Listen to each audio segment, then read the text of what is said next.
Hello, so the purpose of this video is going to show you how to access a virtual manipulative website for math manipulative tools.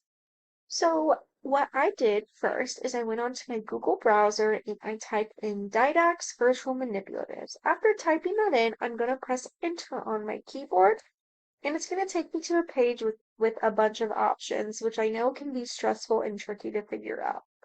Luckily for this page, if you type in Didax Virtual Manipulatives, the first option is exactly what you need. So what I'm going to do is I'm going to hover my mouse over this little link, and then I'm going to click it with my mouse.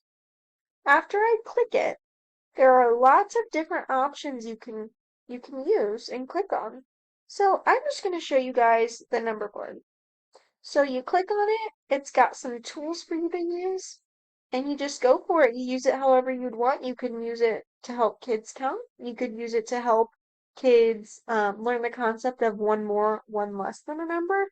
And that's basically all you do for this website. It's a great way and a cost-efficient way to use manipulatives and, provide access to students at home with this website too if they're having trouble getting the concept or something like that. Thanks, guys.